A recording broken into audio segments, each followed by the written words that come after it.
todos, quando vocês tiverem nossas palestras, vamos conversar hoje com a professora Ana Carmen, psicóloga da Secretaria de Escola de Saúde do Rio de Janeiro, secretarista estadual da Administração Judiciária, mestre em Psicologia Clínica. Obrigada, professora. Bom dia, eu já fui apresentada e sou, trabalho nessas secretarias do Estado e do município do Rio de Janeiro, pela função de psicólogo, servidora pública, algo que está se tornando raro, nos dias de hoje, quando a gente vai falar sobre as políticas públicas, gestão em políticas públicas no nosso país, no estado do Rio de Janeiro e nos nossos municípios. Eu quero falar um pouco da minha trajetória, como psicóloga. Eu estou formada há 26 anos na psicologia e algumas questões sempre me marcaram durante a minha formação, na graduação, em torno das minhas escolhas pela psicologia. Quando eu fui fazer a faculdade, eu sabia que eu queria fazer psicologia, mas eu não sabia muito ao certo qual seria a minha linha de escolha, a minha área de atuação. Eu fui fazendo as disciplinas e produzindo um olhar crítico em muitas questões em torno das disciplinas que me eram ofertadas. Ao longo do tempo, eu fui fazendo escolhas em torno de questões do campo social. A clínica, a gente aprendia muito também, as disciplinas da filosofia, da clínica, e eu não conseguia pensar a clínica desfocada do que estava acontecendo com a realidade do nosso país. Então, isso foi determinando algumas escolhas minhas na área de atuação de estágio, por exemplo. Isso me rendeu algumas questões, como, por exemplo, se você gosta tanto da área social, alguns colegas me perguntavam, por que você não faz serviço social? E eu nunca entendia essas questões, porque eu entendia que a psicologia, a disciplina da psicologia, o ser psicólogo, ele não se restringia a um campo de atuação clínica de consultório. Muitos dos meus colegas faziam psicologia escolhendo trabalhar em consultório. E quando eu fui fazer a faculdade, eu não pensava em consultório, isso nem era questão para mim. E aí, no decorrer dessa formação, essas perguntas que apareciam mostravam que muitas vezes, na nossa formação, a gente vai reduzindo o campo de atuação. E, de alguma forma, eu acho que com preconceitos, porque se eu não posso estar lá, eu tenho que estar em outro lugar que vai falar melhor sobre o campo social do que eu, que estou me formando em psicologia. Por quê? Bom, naquela época eu respondia que a minha psicologia, a psicologia que eu estava escolhendo, ela tinha um lugar no campo social. E a partir daí eu fui afirmando trabalhar, fazer estágio em espaços no qual esse social se colocava. Então, estagiei em pesquisas, procurei pesquisas, por exemplo, que faziam vivências em espaços que a gente chama das instituições totais, que eram espaços carcerários.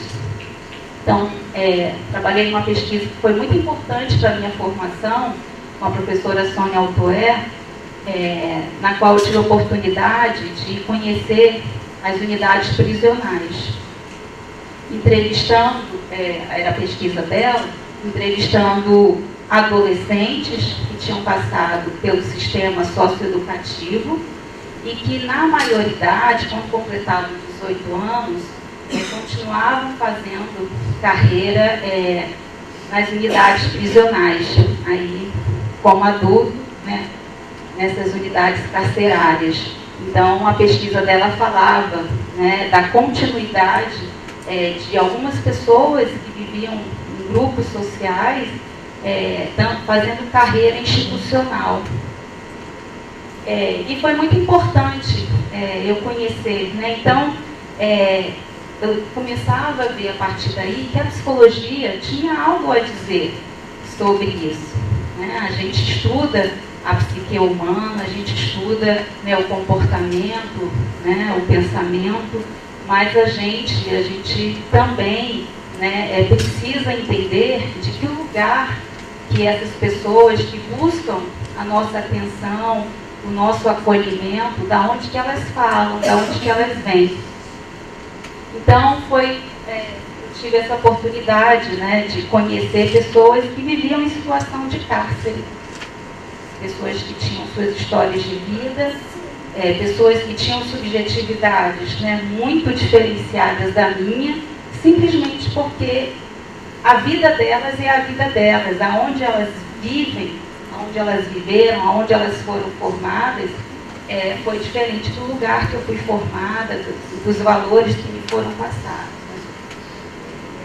Uma outra experiência também que eu tive, que foi muito marcante para mim, foi quando eu me formei e fui trabalhar no sistema socioeducativo, e ali também se deflagrava uma diferença, assim, como é que eu vou me comportar com a clientela que eu vou receber. Isso sempre foi uma questão para mim, porque na nossa formação a gente aprende técnicas, formas de fazer entrevistas, né, de abordar as pessoas, só que nem sempre as pessoas chegam, né, do modo como a gente aprende, né? E aí a gente tem que criar formas de lidar, né, que a gente chama de manejo. O manejo a gente não aprende, né? A gente não aprende na teoria, a gente aprende na prática. Entendendo a teoria, no lugar da teoria, né, ela é fundamental, né, para a nossa formação, para a formação de qualquer profissional, mas nenhuma teoria ela está dada para a gente executar sem entender, né, o que há de vir no campo de prática para a gente. E aí, no sistema socioeducativo, eu tive a oportunidade, e aí foi quando eu me formei e passei no concurso público, de lidar com pessoas, adolescentes, cujo o estilo de vida, as escolhas, as expectativas de vida eram totalmente diferentes da minha, como pessoa, como cidadã, como mulher. Então, nesse momento, deflagrou em mim, né, que há muitos mundos na nossa sociedade, né? Não existe só o meu mundo. A forma como eu entendo, né, que uma pessoa pode ser criada, educada, né? Existem outras formas de ser educados, né, de se viver, existem outras culturas. E aí eu fui, quando eu comecei a entender a importância, né, a respeito à diferença. E quando eu começo a entender que o diferente existe, né, e isso é uma marca importante, né, se essa diferença existe, então como é que eu vou me colocar na diferença com o outro, né? Ouvindo o que o outro tem de diferente de mim. Então, eu não posso esperar que no meu encontro com um sujeito, com outro sujeito, essa pessoa seja igual a mim. Ela tenha a mesma expectativa de vida que eu tenho para mim. Então, lidar com certos grupos sociais foi muito importante para a minha vida, né, como pessoa, como cidadã e como profissional também. Somos diferentes, né? E a nossa responsabilidade como psicólogos, né, de nos colocar nessa escuta da diferença, sem achar, né, sem se colocar também no lugar, né, de que às vezes, né, um conselho, né, ele pode produzir situações de manejo muito ruins, porque o conselho eu parto do meu ponto de vista, da minha forma de inserção no campo social. Nem sempre, né, as pessoas, o outro vai entender o que eu quero dizer. Então, poder escutar o outro, entender o outro na sua diferença, né, vai criar formas interessantes da gente cuidar. Ou seja, o que eu quero trazer para vocês é o quanto que a gente, como profissional da psicologia, se transforma o tempo todo.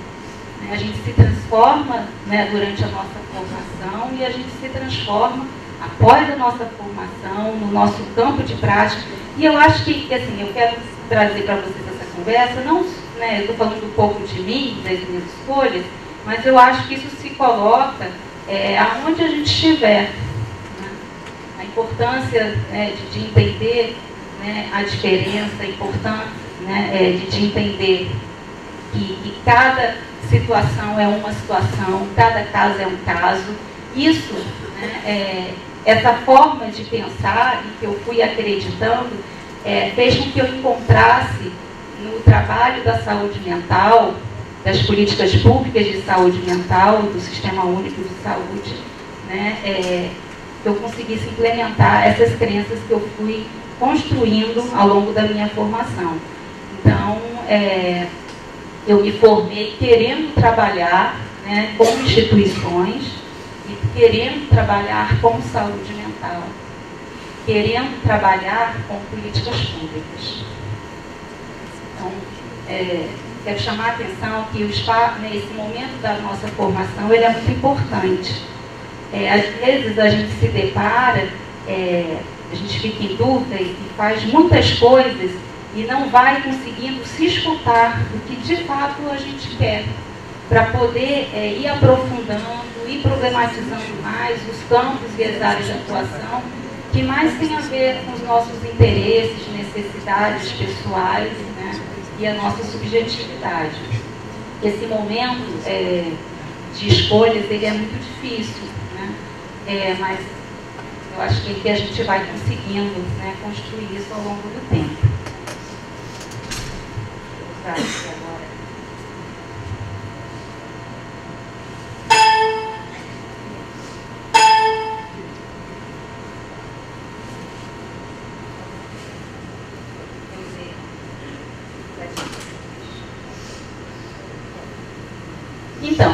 Então, como é que eu me aproximo, né, especificamente da saúde mental? Eu fui entendendo que o trabalho do psicólogo é com o outro, né? Na clínica, nas instituições, nas empresas, aonde quer que a gente esteja, né, o olhar para o outro, né, o encontro com o outro vai produzir necessidade da gente conduzir diferentes formas, né, de clínica, por exemplo. Eu vou explicando um pouco disso, de que forma que eu fui entendendo essa clínica a partir do campo da saúde mental. E aí eu comecei a entender que a partir da minha escolha de trabalhar no campo público, eu entendia também que a política pública de saúde ela não estava dada. Né? E aí eu fui aprendendo que nada é dado. As teorias são produzidas, né? As teorias, as verdades que a gente aprende, que a gente apreende, que a gente, né, sai de alguma forma, né, nos instrumentaliza no nosso campo, elas foram construídas, né, os conceitos, em algum momento histórico. Entender uma teoria a partir da forma como ela se sustenta e se constitui no momento histórico é muito importante para que eu possa, inclusive, revê-la nos dias de hoje. Né? Então, as verdades, elas podem ser, né, ressignificadas e transformadas a partir de uma leitura, né, de um mundo que eu vivo hoje. Isso eu fui aprendendo também. Né? Então, como pensar algumas linhas teóricas, né, que foram produzidas na década de 50, de 60, de 70, de 80, né, do século XXI. Importante a gente produzir essa ideia crítica. Né? E aí, quando eu eu escolhi fazer. Então, na minha formação, né, eu me formo e vou escolhendo o campo das instituições totais, as instituições fechadas e também, né, do que eu chamo da saúde mental, que tinha a ver naquela época também com o lugar dos hospitais psiquiátricos, né, que tipo de cuidado que esses hospitais e essa instituição total produzia nas pessoas. E aí eu me encontro com um movimento, que é um movimento da luta antimanicomial, que tinha a ver com os meus interesses. Opa, né, eu estou trabalhando ali nos espaços das instituições fechadas, questionando esse lugar. Para que instituição fechada? Por que as pessoas precisam ser encarceradas? Né? Existem outras formas de cuidar, de tratar dessas questões sem ser o cárcere? Qual é o lugar do cárcere? Então, essas eram as minhas questões. E aí eu passo a conhecer esse movimento, né, que se chama movimento antimanicomial. Ou seja, né, um movimento contra os manicômios. Então, eu me aproximo cada vez mais da política pública de saúde mental a partir daí. Então, vou lutar contra os manicômios. O meu trabalho como psicóloga, e aí a inserção foi sendo feita, né, a partir do concurso que eu fiz, eu tive a oportunidade de passar, ela foi se dando dessa forma. Né? Então, é dessa forma que eu me vejo. Aonde eu estiver como psicóloga, eu estarei tentando identificar os movimentos manicomiais e lutando contra eles. Em 2000, eu fiz uma dissertação, né, eu defendi a minha dissertação de mestrado, que já era falando sobre a reforma psiquiátrica, sobre esse movimento da política pública no campo da saúde mental, de defender outras formas de cuidar das pessoas com transtorno mental que não fossem dentro dos hospitais psiquiátricos. Nessa época, aí eu me aproximei da história da psiquiatria. E aí eu me aproximei de lugares que eu tive a oportunidade, naquela época, de conhecer, de hospitais psiquiátricos, que, na verdade, eram grandes espaços de isolamento, né, e de afastamento das pessoas do convívio social fora daqueles muros. Pessoas que foram abandonadas por suas famílias, pela sociedade, pelos gestores públicos. Ali elas ficavam, então, doutoreiras de Paracambi, sanatórios, diversas clínicas, né? Na década de 70, principalmente década de 60, década de 70, a política pública, né, era uma política que centralizava os recursos públicos na contratação de leitos em hospitais privados. Então, eram hospitais conveniados, não era SUS na época, né, na década de 60, 70, né, mas eram leitos que o gestor público contratava para tratar de pessoas que precisavam de internação psiquiátrica. Eu tive a oportunidade também de trabalhar durante um tempo no município de Paracambi, num processo de desconstrução da Clínica Dr. Oeiras. A Clínica Dr. Oeiras, foi considerada na década de 60 o maior hospital psiquiátrico da América Latina, e aquilo era bom. Na década de 60, isso era bom. Quando eu entro como parte de uma equipe que ao longo dos anos foi trabalhando no processo de desinstitucionalização dessa clínica para fechamento desse lugar, então são encontrados 1.500, 1.800 pessoas internadas ali. E aí, quando você vai tentar entender quem são essas pessoas, são pessoas que estão morando ali. Então, o trabalho daquela instituição total não era só tratar, né? Era cuidar de moradores. Mas por que estão morando? Por que não podem sair? Por que não saíram? É isso? Então a família não quer e fica dentro da instituição. total. Então, conhecer esse lugar e outros lugares também que tive a oportunidade de conhecer foi importante, né, para continuar alimentando minha análise crítica. Né? O que o psicólogo tem a ver com isso? Né? O que a psicologia tem a ver com esse lugar? Lá tinham psicólogos que cuidavam, tentavam, do seu jeito, da sua maneira, né, cuidar daquelas pessoas. Mas o que aqueles psicólogos se interrogavam em relação ao seu trabalho naquele lugar? E eu acho que o psicólogo não tem que fugir dos manicômios, não. A gente tem que estar, mas a gente precisa estar para desconstruir. Estar nesses lugares para manter esse status quo, né, de legitimidade da gestão total, eu faço críticas. Né? Então, mas isso tem a ver de onde eu parto, né? Qual é a minha visão, o que eu quero como profissional da psicologia.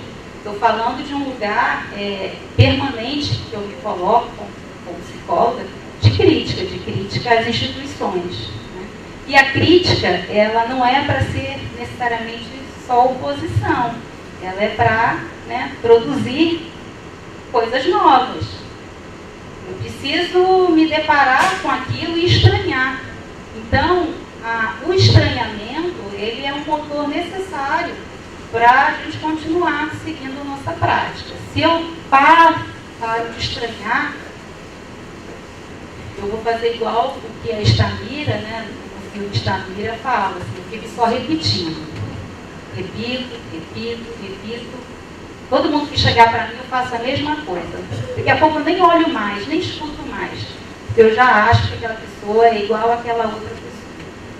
Bom, e aí, voltando para a minha dissertação de mestrado, eu escolhi trabalhar com a reforma psiquiátrica, que na década de 90, né, foi possível ir se constituindo outros dispositivos a partir de muita discussão no campo público e envolvendo, né, o executivo, a Câmara de Deputados, as câmaras de vereadores de vários municípios, né, questionando essa política de cuidado que se restringia ao asilamento. Então, o que a gente tinha para cuidar, né, nas décadas anteriores à década de 80, era o quê? A internação psiquiátrica para quem estava em crise e o ambulatório especializado quando a pessoa saía de alta.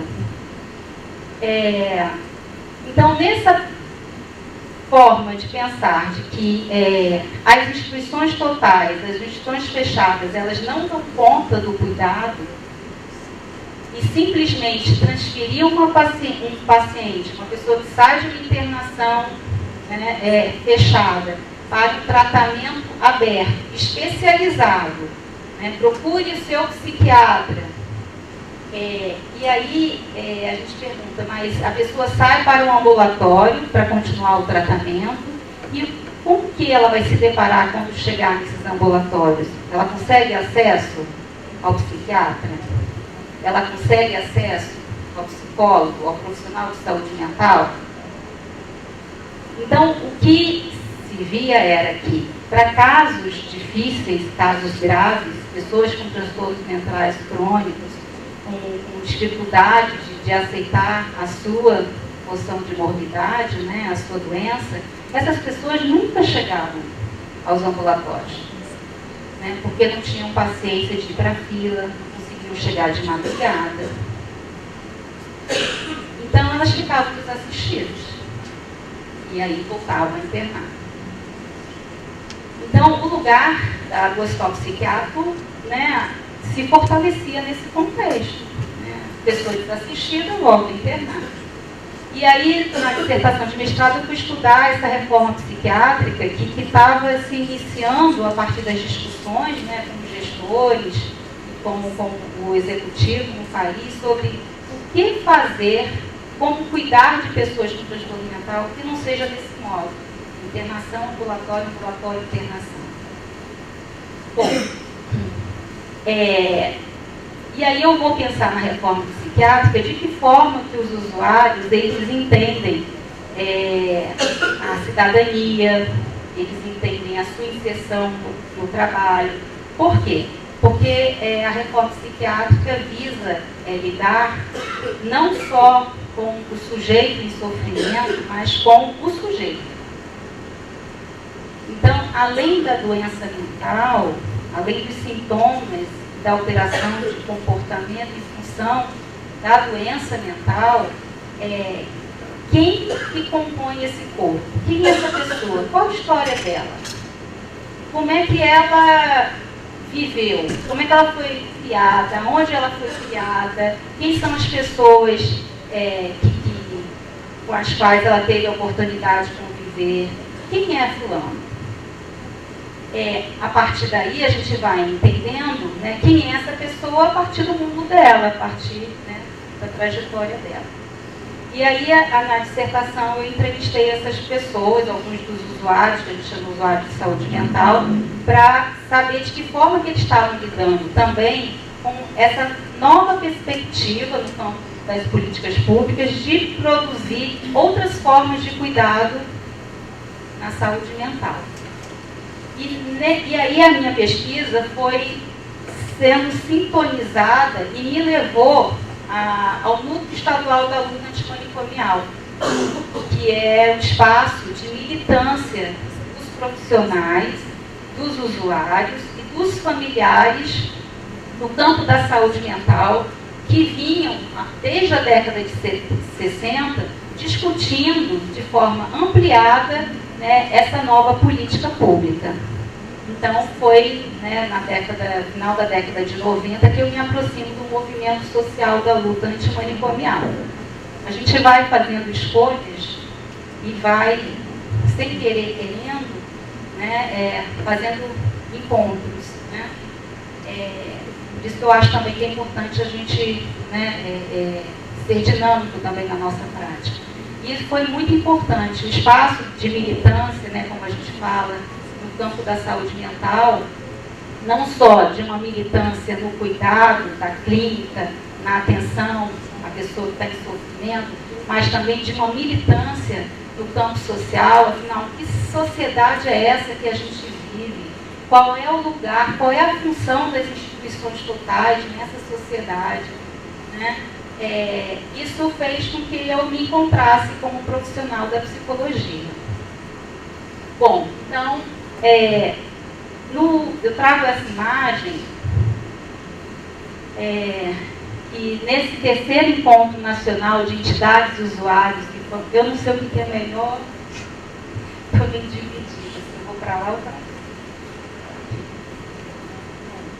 Então, o terceiro encontro nacional de entidades, usuários e familiares, o primeiro encontro municipal de usuários, familiares e trabalhadores em saúde mental.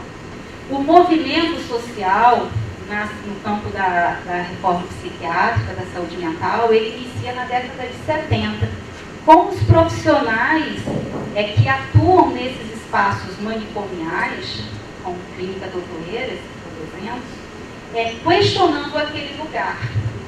A psicologia foi muito importante, e como ela é ainda importante na contribuição de uma discussão crítica do corpo social. Então, os psicólogos, alguns psiquiatras críticos, né, e outros profissionais, né, da área do campo da saúde mental, terapeutas ocupacionais, enfim, né, foram constituindo esse movimento social e trazendo junto os usuários e os familiares. Então, na década de 70, esse movimento social ele começa como um movimento dos trabalhadores de saúde mental, um movimento nosso, trabalhadores críticos que somos, né? Antenados com o que vem também de leituras críticas, né, que eram feitas naquela época e que ainda são muito importantes hoje, são formadoras, né, nos formam o tempo todo, né, sobre a história da psiquiatria. Né? Então, Michel Foucault, alguns teóricos do campo, né, da filosofia foram muito e são muito importantes para nos mostrar, né, de que forma que a psiquiatria ela foi construída. Quem inventou a doença mental? Nem sempre existiu doença mental. Alguns conceitos com os quais a gente trabalha, como grandes verdades, foram conceitos construídos dentro de uma realidade. E eles são reconstruídos o tempo todo. Nós, profissionais da psicologia, também fazemos parte disso, né, dessa reconstrução dos conceitos. Ou continuamos repetindo e reproduzindo o conceito da década de 70, da década de 60, do século passado. Né? Então, o movimento dos trabalhadores, na década de 80, ele se amplifica. Por quê? Porque a discussão sobre o espaço fechado de cuidado de pessoas com transtorno mental não cabia só ao trabalhador. No início também os trabalhadores questionavam as suas condições de trabalho. Ganho mal, esse lugar é horrível, né, as condições são péssimas. Mas também tinha um olhar para aquela pessoa, né, que ele tinha que cuidar, né, as condições daquelas pessoas. E eu acho que todos vocês já devem ter visto, né, vídeos, né, como é que ficam as pessoas dentro dessas instituições totais. Pessoas, não é uma, não é duas, não é 10, não é 30, não é 50, não é 1.000, 1.500. É o que é hoje, né, as nossas unidades penitenciárias. Bom, na década de 80, esse movimento dos trabalhadores, ele cresce, se intensifica, e ele se transforma no movimento social da luta antimanicomial. Isso estou falando de uma organização de trabalhadores no país, envolvendo profissionais críticos em todos os estados, na maior parte dos estados do Brasil, para discutir a saúde pública, a saúde mental, para discutir qual seria a política pública, né, que faria gestão de um cuidado que não fosse um cuidado manicomial, encarcerado, de isolamento das pessoas. Bom, então, esse movimento social, quando ele se transforma, ele traz para si o lugar dos usuários, que a gente também chama de pacientes, né, e de suas famílias. Pessoas que sabem muito bem o que vivem e o que viveram, o que viviam naquele momento. Só eles para falar sobre o que é o lugar, né, esses lugares. Que lugar de cuidado informador é esse dentro dessas instituições totais? Então, quando os usuários e os familiares se agregam a esse movimento social, né, eles começam a colocar o que a gente chama hoje, no campo das políticas públicas, né, o seu protagonismo.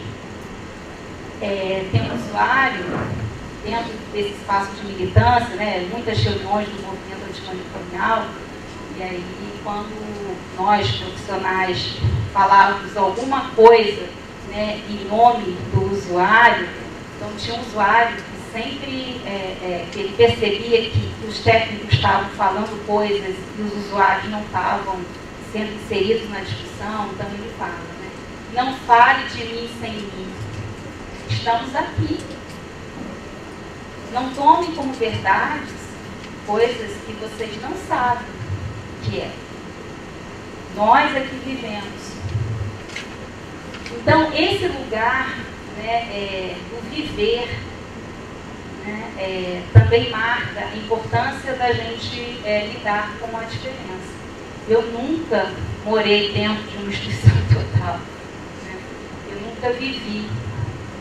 Né? Dormir, até teve um período, por exemplo, que não dormi entre aspas, porque não era plantão, nem conseguia dormir.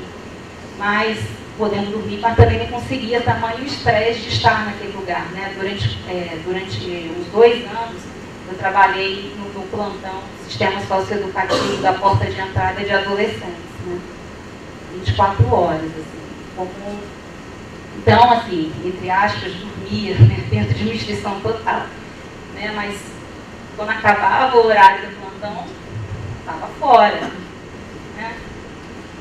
Só que quem está em tratamento ou cumprindo medidas socioeducativas ou cumprindo penas dentro dos espaços carcerários, eles estão aguardando o momento dessa liberdade chegar, o momento da alta chegar. Então, essa experiência de poder lidar com a voz do outro, né, e o que ele tem de contribuição para nos ajudar a pensar a política pública foi muito importante para a minha formação.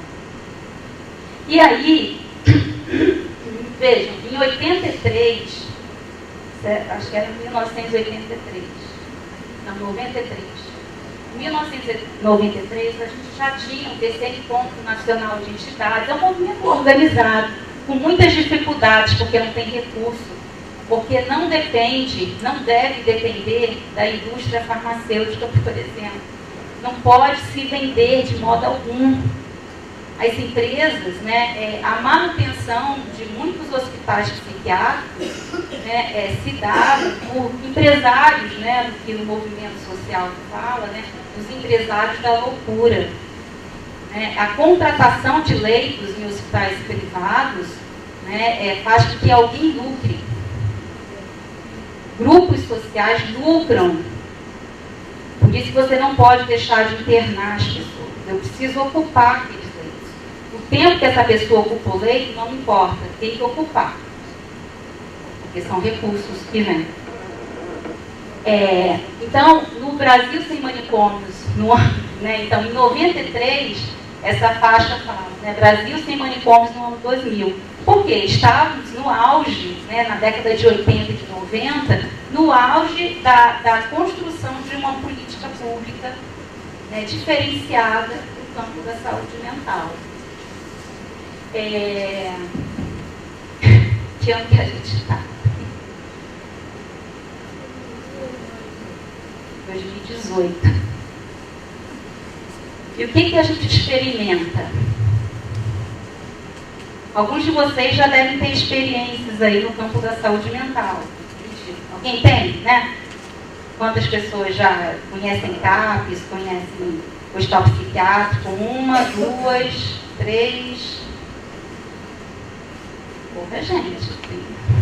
O campo da saúde mental é um campo enorme de atuação da psicologia. Não só o campo da saúde mental, o campo das políticas públicas. Antes do fim dos concursos públicos, né, a gente espera que estamos na luta aí, né, as políticas públicas eram uma das maiores empregadoras, né, de profissionais de saúde mental. E os psicólogos, eles se destacam nesse espaço. O nosso trabalho, ele é muito importante. A nossa inserção faz diferença. Depende também da forma como a gente vai se colocar, né? Então, em 2093, a gente ansiava pelo fim dos manicômios, pelo fim dos hospitais psiquiátricos, pelo fim, né, dos espaços de tortura, de encarceramento, né, dentro do campo da saúde mental. Não entrei ainda dentro do campo das prisões. Mas, em 2018, o que a gente está vivenciando, né, é um retorno dos nossos gestores das instituições totais. A política do Sistema Único de Saúde, a política da reforma psiquiátrica, né, essas políticas, as políticas públicas estão sendo, né, muito ameaçadas nos dias atuais. E não é em detrimento de qualquer coisa, é em detrimento de políticas públicas que vão, né, voltar a financiar o cárcere. Então, o que a gente fala do movimento? A luta continua. A gente não pode jamais, né, sossegar e deixar de estranhar o que está acontecendo e o que há de vir. Temos que estar atentos.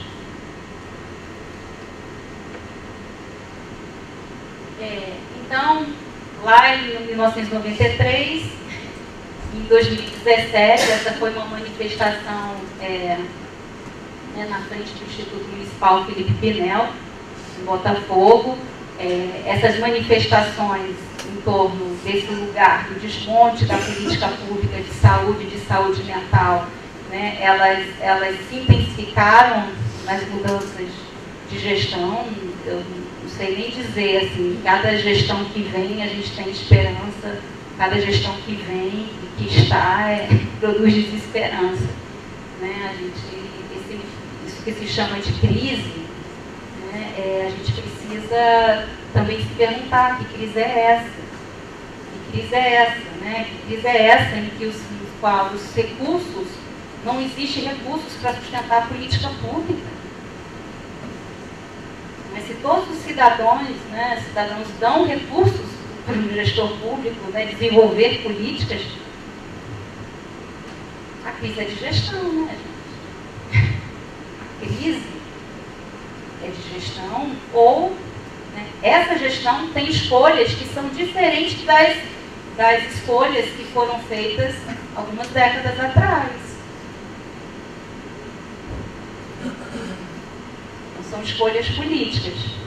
Uma outra coisa, né, da minha formação, que veio comigo, que eu também estranhava, né, até mesmo depois de formada, assim, esse lugar, né, da discussão da clínica e da política. E também tinha isso. Se eu gostava do campo social, aí as pessoas diziam, mas então você atua no campo das políticas e não no campo da clínica. Eu também nunca consegui entender isso. Eu não consigo entender, né, porque é isso ou aquilo. Está junto. Né? Então, conceitualmente, no campo da psicologia, se produz essa tensão entre o lugar da clínica e o lugar da política pública. Como se o profissional da psicologia não fosse ator político. Como assim? Antes de ser psicólogo, eu sou cidadão. E a formação na psicologia me ensinou a ser cidadã, porque a gente vive muito ali. O que a gente ouve, escuta na televisão, né, a gente é direcionado. Né? A gente vai, né, a mídia vai nos levando. Se eu não tiver um olhar crítico para aquilo, se eu não souber um pouco mais do que aquele que está transmitindo aquele conhecimento, eu vou ser levada por ele. Então eu preciso conhecer um pouco mais, eu preciso entender um pouco mais outras coisas. Para poder... Será que isso que ele está falando é sério? Ou é? Dentro da vertente dele, dentro da perspectiva dele. Mas eu penso diferente. Então, saber o que a gente pensa é importante. Isso é uma formação permanente, né, da gente, como pessoa do campo social. Então, a política pública, né, ela foi uma conquista, que a gente chama de SUS, Sistema Único de Saúde, né, que se fala que a política pública de saúde no país, no Brasil, é uma das mais revolucionárias do mundo. E a crítica se faz em torno disso. O país não tem como sustentar e garantir uma política pública universal para todos. Por que não tem? Porque a gente vive também num país da desigualdade. Né? Para alguns, sim, para outros, não. Mais ou menos. Não dá para pensar o Brasil se comparando com outros países, nem o outro país se comparando com o Brasil. Cada um é um, cada caso é um caso, não é isso? Isso também eu aprendi com a psicologia. Cada sujeito que chega para mim, com o seu sofrimento, com a sua angústia, é um. Ah, mas ele está delirando, é um paciente psiquiátrico. Sim, é um paciente que tem, né, sintomatologia psiquiátrica. Mas espera aí, deixa eu escutar o que ele está dizendo, o delírio dele. Ele está falando dele. Bom, então, o SUS, ele foi uma conquista, né, o que a gente fala de uma conquista, de um processo democrático no qual, né, os cidadãos brasileiros se envolveram, né, a partir de uma crítica ao processo, né, de anos ditatorial que a gente viveu. Na discussão atual que país queremos, né, o que está se colocando é o retorno da ditadura, é o retorno do movimento, né, antidemocrático. Tudo o que se lutou, contra o que se lutou na década de 60, de 70, hoje, né, década de 80, 90, 2000, né, são cerca de 35, né, quase 40 anos, as pessoas estão entendendo que ser democrático não vale a pena. O que vale a pena? O que vale a pena? E o que é democracia? A gente tem ideia do que é democracia? A gente sabe construir, né, discussões da psicologia, discussões da nossa formação, discussões do campo público, do campo discutir o nosso país de forma democrática, ouvindo as diferenças, tentando produzir consensos. A diferença vai existir, a gente nunca vai pensar igual, mas o que nos funda? No que eu acredito? E aí, quando eu conheci esse processo democrático de construção do SUS, e conheci os seus princípios e diretrizes, eu pensei, bom, isso consegue...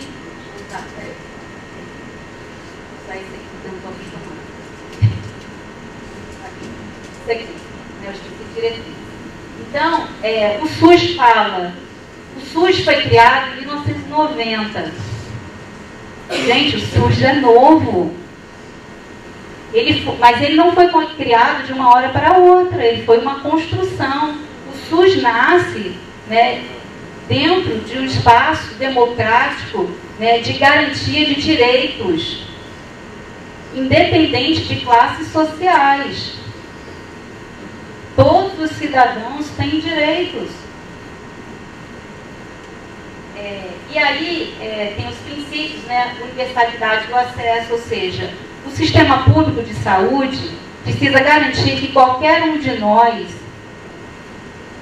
possa ter acesso à saúde. A integralidade da assistência. Qualquer um de nós, quando for consultado por um profissional da saúde, não tem que ser visto só a partir de uma única perspectiva. É preciso, né, que essa pessoa seja vista a partir do seu lugar de vida, da sua história de vida. A preservação da autonomia das pessoas, né? Somos autônomos, não somos teleguiados. Podemos fazer escolhas. Igualdade da assistência à saúde, né? Todos, né, temos direitos de assistência, né, da mesma forma. E participação da comunidade. Ou seja, o SUS, como uma política pública, ele não é para ser gerenciado sozinho pelo gestor público. O controle social, ele é fundamental, ele foi criado dentro da política do SUS, para quê? Para que outras pessoas, além dos gestores, pudessem participar da sua constituição. Esse espaço da participação da comunidade, ele é o mais democrático. O SUS, ele foi validado nas conferências nacionais de saúde, que é o que agrega toda a discussão do campo da saúde dentro, nos municípios, né? A gente tem os conselhos municipais de saúde, dos municípios, dos conselhos municipais de saúde, tem os conselhos estaduais. Então, as propostas que os municípios produzem em torno do cuidado à saúde vão para o Conselho Estadual de Saúde. As propostas dos conselhos estaduais, em algum momento, vão compor o Conselho Nacional de Saúde. Em algum momento, quando tem, quando tem o Conselho Nacional de Saúde, quando tem as que a gente chama das Conferências Nacionais de Saúde, se constitui, se monta a política pública. Ou seja, isso envolve a participação e a discussão de profissionais, de usuários. Nós, usuários do SUS, ou não, nós, profissionais do SUS, podemos participar desses espaços. E mesmo quando a gente não participa, a gente interfere dentro do lugar que a gente trabalha. Por quê? Porque se eu trabalho no campo do SUS, se eu trabalho no CAPS, no consultório da rua, no hospital psiquiátrico da rede pública, sei lá, num ambulatório, no NASF, Grupo de Atenção, Saúde da Família, aonde quer que eu trabalhe, eu trabalho afirmando algumas diretrizes. E aí eu preciso saber ser SUS. Quando a gente fala, isso é comum, o SUS não dá certo. E aí, quando eu vejo o lugar que eu trabalho, mas quem é o SUS? Sou eu. Se eu estou dentro de uma unidade pública, sou eu que sou o SUS. Se o paciente não for bem atendido por mim, ele não foi bem atendido pelo SUS. Esse lugar que muitas vezes a gente se coloca de que o problema é o outro, eu nem sei quem é, nunca sou eu, eu sou o SUS. Então a minha responsabilidade de fazer o SUS funcionar é enorme. O SUS depende de mim. O SUS depende do profissional que atua nas unidades públicas. Então, hoje eu digo, isso já vem aí nesse espaço aí da minha formação, eu tenho 2 códigos de ética a seguir. Um é o código de ética da psicologia, tem que estar atento, para que o meu conselho, eu não dê motivos ao meu conselho para que ele me chame a atenção. Então, eu tenho que saber o que se espera eticamente do profissional da psicologia. A gente não pode ignorar os nossos conselhos. Mas aquele conselho não adianta de nada. Então, vai lá, ver o que adianta. Esse lugar do que o outro não faz, não sabe de nada, fala da nossa exclusão dos processos. Tem crítica ao Conselho Regional de Psicologia? Vai lá, vai conversar. Ou o conselho não serve para nada? Também essa é uma discussão. Então, o que serve? Com quais parâmetros que a gente trabalha a atuação do profissional? Nessa diversidade que é o campo da nossa inserção. Somos incontroláveis, podemos ser incontroláveis, ou podemos construir instituições de controle, mas que sejam democráticos, que sejam partilhados, que entendam a diversidade dos nossos campos de atuação. Então, eu sigo, eu estou sempre atenta à ética do conselho, e quando eu discordo, a gente, o próprio código de ética, ele é reformulado. Ele é reformulado por quê? Porque os psicólogos se colocam questões em relação ao código anterior. Como que aquele código foi feito? Ele precisa se renovar. E aí, o outro ponto da ética que eu coloco e que eu sigo, é esse aqui, é o dos princípios e diretrizes do SUS. Então, eu acredito no espaço de construção coletiva das políticas. Eu acho, sim, que toda a população tem direitos de acesso. Bom, eu não tenho ideia da outra.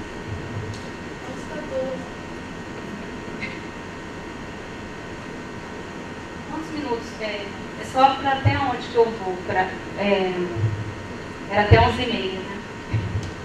Então, ó, perdi isso. Bom, então a gente, nessa discussão,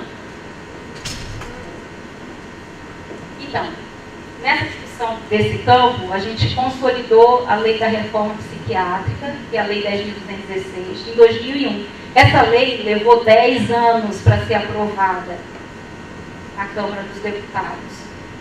Ela foi engavetada pelos nossos, que a gente chama dos empresários da loucura. A força de um Congresso Nacional, de uma Câmara de Vereadores, é enorme para fazer avançar ou não uma política democrática. Saber em quem a gente vota, né, e com quem essas pessoas se coligam é super necessário. Então, eu preciso saber o que eu quero de uma política. Se eu quero política democrática, eu preciso escolher pessoas que sejam democráticas na sua história de vida. Não é só blá blá blá, não é só discurso, é prática. A nossa formação depende da nossa prática. Nós não somos só teoria, não podemos ser só teoria. A teoria nos instrumentaliza, a nossa prática nos forma. Em 2011, a RAPS é constituída como política pública de saúde mental. Bom, agora eu vou passar um pouco rápido.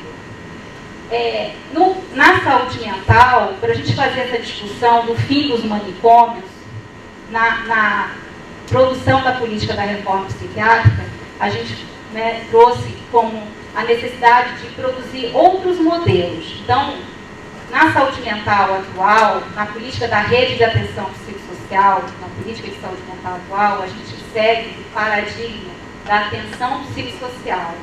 Esse paradigma, ele nos funda. Né? E esse paradigma, ele traz uma diversidade de formas de atuação da psicologia, mas sempre atenta, né, às diferentes subjetividades com as quais a gente vai se conectar. A experiência da relação com o outro, que é diferente de mim, ela é permanente. Então, isso faz com que a gente aguce, né, o cuidado, né, na relação com os outros.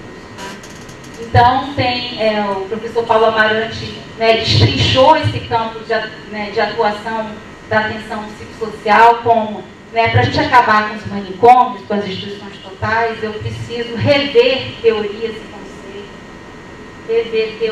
conceitos, eu preciso rever os dispositivos de cuidado, eu preciso rever a relação da sociedade com a loucura e eu preciso rever as políticas públicas. Então, é muito trabalhoso mudar de modelo. Exige muito da gente. Então, enquanto eu estou ali no posto atendendo a pessoa, eu preciso também, em alguns outros momentos, estar antenada com a discussão daquela política pública que eu estou executando naquele momento. Para mostrar na 4ª conferência antimanicomial, né, a importância dos usuários. Então, os usuários contribuíram, como sempre contribuem, com uma forma de trazer, né, de afirmar a melhor política para eles. Quem tiver interesse e curiosidade, né, em 2010 houve a última Conferência Nacional de Saúde Mental. Nessa conferência, a gente avançou para uma discussão do campo da saúde mental como um campo da intersetorialidade. A intersetorialidade, ela é fundamental no campo das políticas públicas. Por quê? Porque eu não posso falar de saúde sem falar de habitação, de cultura, de educação, né, de assistência social, de previdência social. Eu não posso de lazer. Política pública de saúde, saúde no SUS, né, saúde é muito mais, né, do que esse sinônimo de doença. Eu estou doente, estou com saúde, não é só isso não. Saúde é acesso a direitos. É para acabar ou para acabar o evento? 10 minutos. 10 minutos para a senhora. Ah, tá. Aí depois a gente ainda tem um tempo de debate. Sim. Tá? Então, quem tiver interesse de conhecer, né, esse espaço, essa discussão sobre o campo, as decisões da Conferência Nacional de Saúde Mental, são muito importantes. Tá? Bom, vou passar. Aqui, em 2014, a gente continuou realizando os encontros nacionais de saúde de usuários e familiares de saúde mental, com a participação também dos profissionais. Então, saíram algumas propostas relacionadas, né, à posição do movimento da luta antimanicomial no campo social. Vocês também encontram na internet para quem tiver curiosidade. Né? O que eu destaco aqui é que a gente, nesse encontro de 2014, a gente avançou para uma discussão sobre o que fazer e como lidar com o louco que está preso. A pessoa com transtorno mental que comete crimes. Eu também trabalho, né, nesse momento, no manicômio judiciário, no sistema penitenciário, eu trabalho no manicômio. E a gente vem fazendo um trabalho super bacana de desconstrução do lugar do louco como perigoso, que é o que justifica a sua internação em manicômio judiciário. Mas isso realmente eu não consigo falar. Eu ia falar um pouco do sistema penitenciário, só para trazer um pouco dessas experiências das nossas políticas públicas. Né? Na SEAP, eles trabalham, vocês não devem estar enxergando, com uma linha de condução que é ressocializar para o futuro conquistar. Isso aqui, ó. A Secretaria de Administração Penitenciária do Estado do Rio de Janeiro traz esse lema como lema: ressocializar para o futuro conquistar. Se vocês me perguntarem quais são as políticas públicas que a gente consegue desenvolver dentro do sistema penitenciário para efetivar uma ressocialização, e vamos colocar entre aspas esse conceito também, ressocializar o quê, para quê, né? Está falando do quê? Que futuro? É como aquela ideia higienista, né, de que eu sou assim, então eu vou ser preso e quando eu sair eu vou aprender, aquela coisa, né, a disciplinar, né? Eu vou aprender. Após a pena eu vou aprender e nunca mais eu vou ser o quê? Eu vou fazer o quê? Está falando de quê? É preciso a gente se perguntar. Bom, aí eu ia falar um pouco da lei de segurança. Eu vou, só para mostrar um pouco desse lugar do movimento da luta antimanicomial, o movimento ganhou, né, um diploma do movimento, de um dos movimentos sociais mais importantes do mundo, né, que é o das Mães da Praça de Maio, na Argentina. Né, foi um reconhecimento importante. Aqui, o que é a luta antimanicomial, um dos encontros preparatórios que a gente fez, né? A gente não sabe quem é paciente, quem é familiar, quem é profissional. Por quê? Porque não precisa. Somos militantes da luta antimanicomial. E aí, para finalizar, o Delírio Requiem da Loucura é um texto produzido pelo Austregésilo Carrano Bueno. Vocês sabem quem é Austregésilo Carrano Bueno? Alguém já ouviu falar? Não? E aí, só uma provocação, para ver, né, vocês verem como que a gente é teleguiado. Né? Rodrigo Santoro, vocês sabem quem é. Alguém sabe dizer qual foi o filme que deu um prêmio para o Rodrigo Santoro? O filme no cinema que deu um prêmio, que muitos de nós vimos. Bicho de Sete Cabeças. Bicho de Sete Cabeças, ele foi baseado no livro. Sabe quem escreveu o livro Bicho de Sete Cabeças? Quem foi? A gente, só copiar. O Austregésilo Carrano Bueno. Ninguém conhece Austro-Egésio Carrano Bueno, mas todos nós nos mobilizamos com a história de vida dele, a partir do filme Bicho de Sete Cabeças, protagonizado pelo Rodrigo Santoro. O Austro-Egésio fala o seguinte, eu acho muito provocativo, né? Como uma coisa que é importante também, o manicômio, ele não é fácil de desconstruir nem de acabar. Por quê? Porque o manicômio está na gente. O SUS está na gente. Tudo está na gente. A forma como eu lido é que vai fazer a diferença. Então, o manicômio, né, o Peter Paul-Gilman, né, um filósofo da psicologia também, ele fala o seguinte, né? Não adianta acabar com os manicômios institucionais, estruturais, não adianta quebrar muros, né? É preciso quebrar também o nosso manicômio mental. É preciso que a gente reveja a nossa mente. O que a gente está pensando? Né? Quais são as escolhas teóricas que eu estou fazendo? E aí o Carrano, para a gente finalizar, fala disso, né? Técnicos da psiquiatria, técnicos da psicologia, técnicos da psicanálise, técnicos das terapias tradicionais, das loucuras, técnicos da psique, qualquer coisa. Quem são vocês? Talvez uns tolos insensíveis, onde estão com suas sensibilidades estampadas dentro de um ostracismo de teorias, teses e técnicas há anos repetidas dentro dos bancos universitários das universidades, defasadas e arcaicas.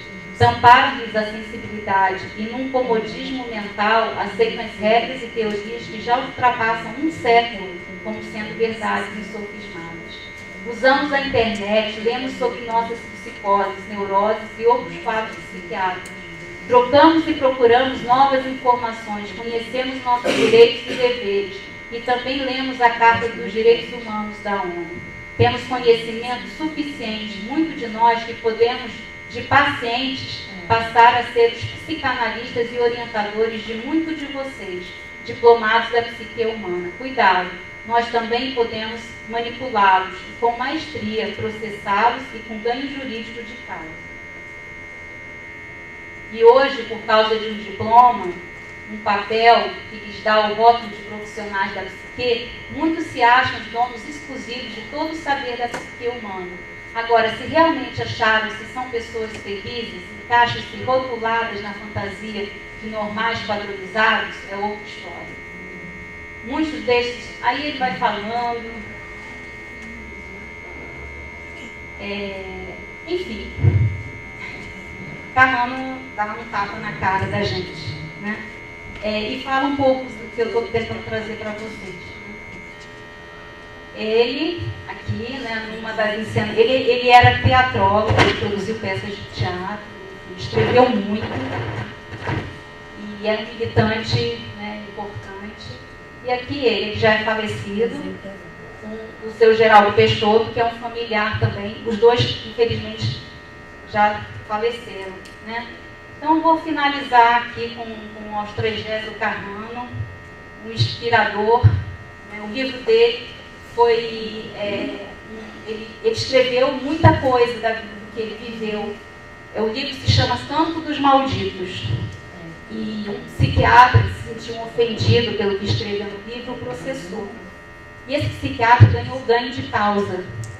Ele morreu, o psiquiatra, a família entrou no processo e ganhou. O Carrano ficou sem poder vender seus livros, que era o que ele tinha também, né? Um livro que contava a história dele. Depois isso foi possível, aí entrou com recursos na justiça, enfim, né?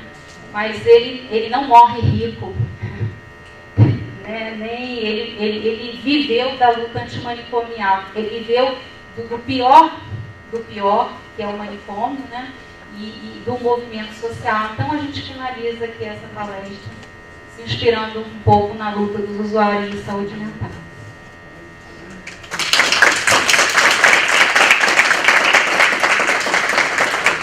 Ana Carla, eu quero agradecer em nome da universidade, nossos alunos, por você ter compartilhado a experiência com a gente, ter trazido bastante conhecimento, né? E pela importância da militância e a importância deles terem essa visão mais ampliada. Muito obrigada. Já tem um tempo aí para perguntas.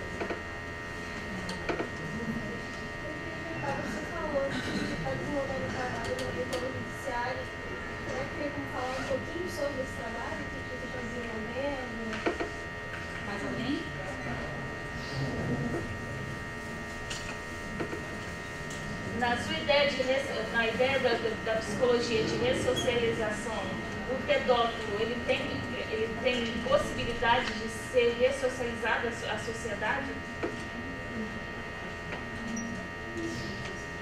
Mais alguém?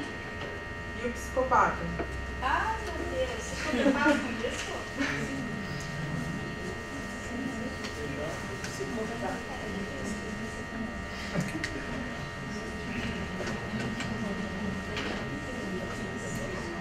Mais alguém?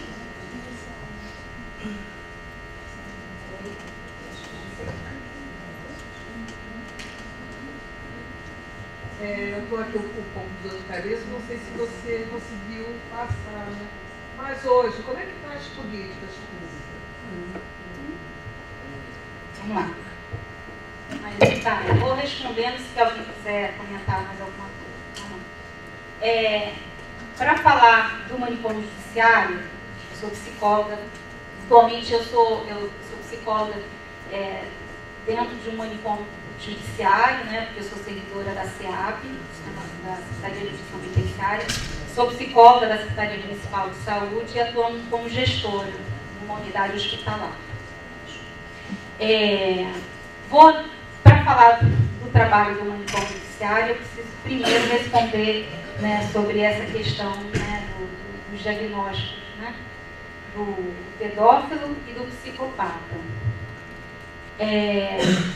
Assim, eu sempre pergunto por que são esses temas que aparecem, né? Eles estão aí.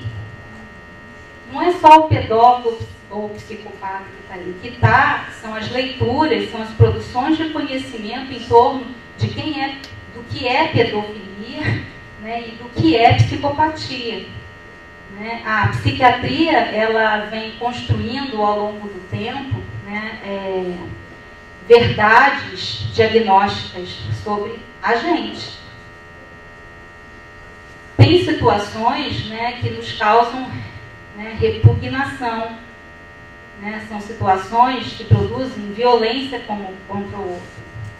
Né? Isso acontece na nossa sociedade, independente, né, do diagnóstico.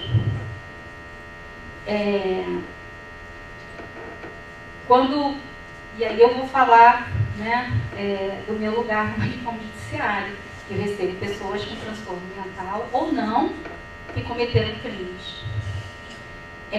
Essas pessoas, né, eu aprendi na saúde mental que se eu olhar para pessoas, por exemplo, quando eu vou atender, às vezes eu sei qual foi o delito que ela cometeu, às vezes não. Se eu souber qual foi o delito, eu já provoco o quê? Um distanciamento. Essa é uma discussão no nosso campo da psicologia, a neutralidade. Né? É preciso ser neutro. Sim, sempre seremos neutros, porque eu não sou o outro não é eu, né? Não sou eu, né? Ele não está em mim. Mas eu preciso ter escuta para o que o outro diz. Então, para ter escuta, eu preciso interagir. Senão, eu crio um apartheid de conhecimento entre ele, a pessoa que chega para mim, traz a sua história de vida e de conhecimento sobre si. E eu tenho a minha. Então, quando uma pessoa vem procurar ajuda de um psicólogo, ele vem pedir ajuda. Quem não quer pedir ajuda não vai vir até você. E aí, no manicômio judiciário, né, quando eu escuto a pessoa, eu faço o seguinte. Franco Basaglia, que é um psiquiatra da reforma italiana, que inspirou a reforma psiquiátrica brasileira, ele fala o seguinte: na relação com o outro, é importante colocar entre aspas, ou entre parênteses, os conceitos que foram produzidos ao longo de séculos para criar a separação entre as pessoas. Então ele fala, é importante colocar, entre aspas, a doença mental, para que você possa ver o sujeito, para que você consiga escutar o que essa pessoa tem a dizer. Se eu entender que chegou para mim o psicopata, o pedófilo, o transtorno bipolar, o deprimido, o maníaco, o esquizofrênico paranoide, se eu começar a escutar o outro pelo diagnóstico produzido pela psiquiatria, dentro de um contexto social de necessidade da sociedade de nos descrever, se eu começar a partir daí, eu não vou produzir escuta. Se eu começar, se eu chegar, né, se o outro chegar até mim e eu trabalhar na perspectiva, né, de um diagnóstico, eu não vou conseguir escutar o sujeito. A gente tem que ter muito cuidado, né? O tratamento existe. O tratamento existe para quem quer se tratar, sempre. E quem não quer se tratar, a gente vai construir as possibilidades. A família é muito importante nisso. A família, ela é conivente. Ela está ali. E ela está ali com aquele sujeito, sofrendo junto. Porque muitas vezes não sabe o que fazer. Se tem uma pessoa, né, que seduz crianças, né, e transa com crianças e a família sabe, a família pode também dar um limite. Pode, inclusive, ir no serviço de saúde pedir ajuda. Se a pessoa não vai. O que é da ordem do tratamento é uma construção com o outro. A cura, na perspectiva do modelo da atenção psicossocial, né, com o qual a gente trabalha, né, não existe a cura da doença mental. Ninguém provou ainda que doença mental ou que os diagnósticos são curáveis. Né? Então, a gente trabalha na perspectiva da atenção, do cuidado. Né? E do que a gente fala, não deu para mostrar aqui para vocês, da clínica ampliada. Né? Para cuidar do outro, eu preciso conhecer a história do outro. O que faz com que alguém produza violência contra um outro? Que contexto é esse produtor de violência? Né? Tem pessoas que produzem violência contra o outro porque na sua história de vida elas sempre foram violentadas. Então a violência é algo natural na vida dessas pessoas. A forma como elas se relacionam, né, com as suas éticas foram produzidas, com seus valores, é diferente da nossa. Aquilo que eu comecei falando para vocês. Né? Eu preciso, né, então dentro do hospital de custódia, né, chega muita situação de homicídio, de pessoas com transtorno mental que matam, pessoas da família. Gente, assim, lidar com, né, se eu olhar, podia ter sido, né, o meu irmão, entendeu? Se eu olhar discriminando e com repulsa, tirou a vida de uma pessoa, eu só consigo ver o cárcere, eu só consigo sustentar a importância das instituições totais. Então, eu preciso escutar esse sujeito. E não é fácil produzir escuta para a diferença, não. Né? No manicômio judiciário, a gente vem trabalhando na perspectiva de acabar com a ideia de que louco é perigoso. Isso foi uma verdade que foi construída na junção, ao longo das décadas, da psiquiatria com o direito. Então, uma pessoa que comete crime, se há algum indício de que ela tem história de tratamento psiquiátrico, ou que o crime foi cometido porque ela estava num surto, em função do uso de drogas, enfim, né, o juiz ou qualquer pessoa pode pedir que no processo entre uma avaliação psiquiátrica.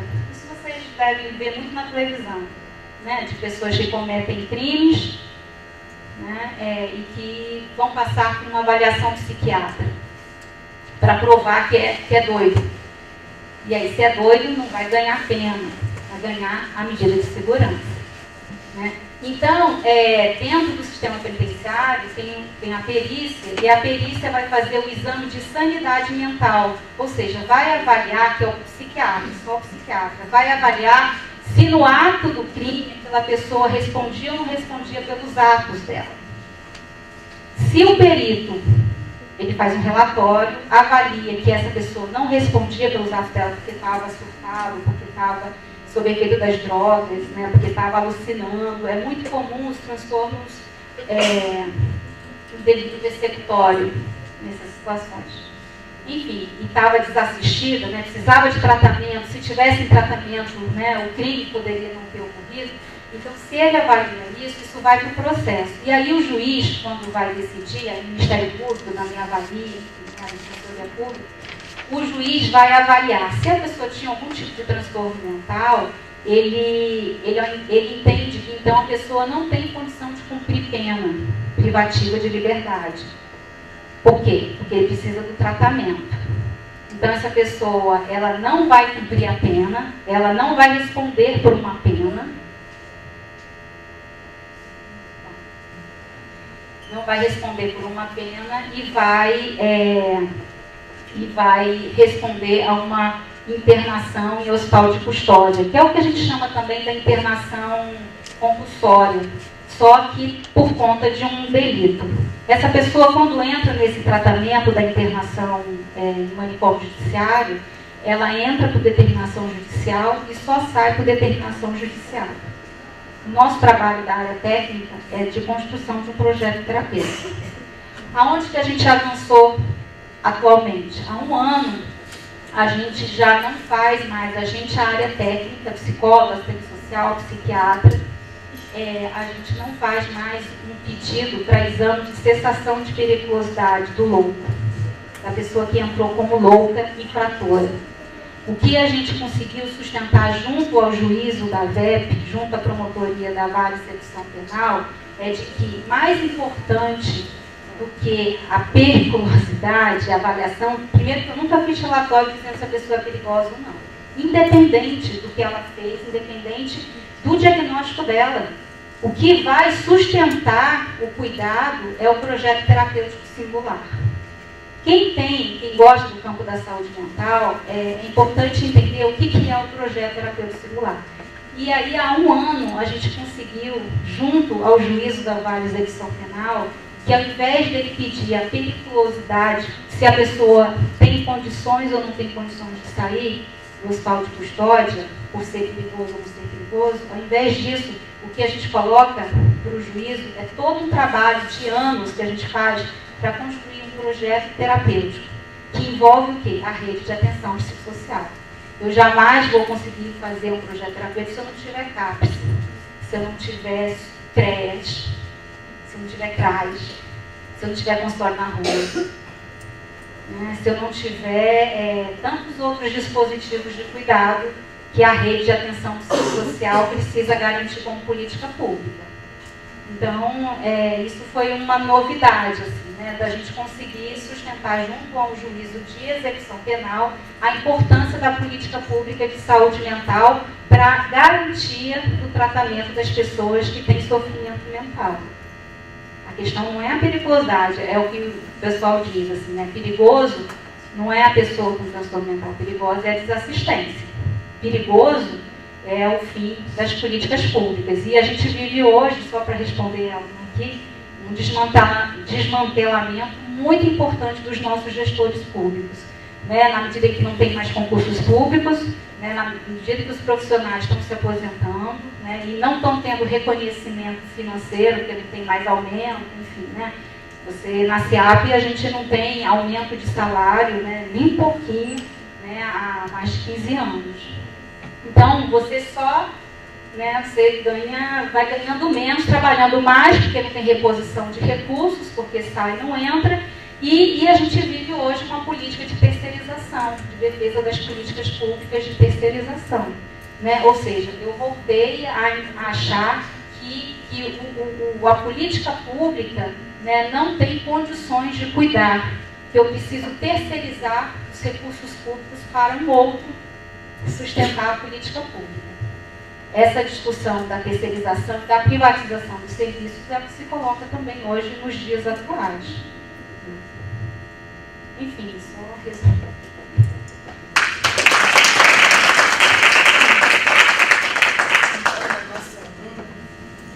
Gostaria de fazer um mimo em agradecimento, né? Gente, quem tiver alguma questão, a gente tem estágios, até o sistema penitenciário tinha estágio Só que aí, com a crise, eles pagavam um salário mínimo no estágio. Aí com a crise acabou o dinheiro e aí acabou o estágio. Então a gente está lutando para que o estágio volte, mesmo numa carga horária menor, porque é um campo de atuação importante do psicólogo, inclusive está no Código Penal, a atuação do psicólogo. Né? Eles precisam do psicólogo para as pessoas saírem do cárcere. E a gente não tem hoje uma política de recursos humanos e nem um espaço de formação. Então, mas é possível. A gente está tentando ver que mesmo sem bolsa, quem tiver interesse de trabalhar, ter essas experiências nesses lugares, também possam acontecer. E na rede pública do município tem campos de estágio também, ele tem que se informar com centros de estudo. Tá? E aproveitando o gancho, tem um curso chamado Escuta, que é oferecido pelo Ministério da Justiça. É totalmente gratuito, é EAD, quem faz é a Universidade Federal de Santa Catarina. Então as inscrições estão para ser abertas. Ele supera e não escuta. Então esse grupo da linha do supera e ainda vem o terceiro agora, que começa em novembro, que é da população carcerária. Então, joga a palavra escuta no Google, que vocês vão encontrar um caminho, é um curso que vale muito a pena. Mimozinho, queria agradecer essa presença. E mais uma vez agradecer. Vocês podem fazer contato, tá bom? Para ter informação sobre. Se quiser conhecer um dia a universidade, quiser levar os alunos para conhecer o comissário, muito bom movimento que a gente vai.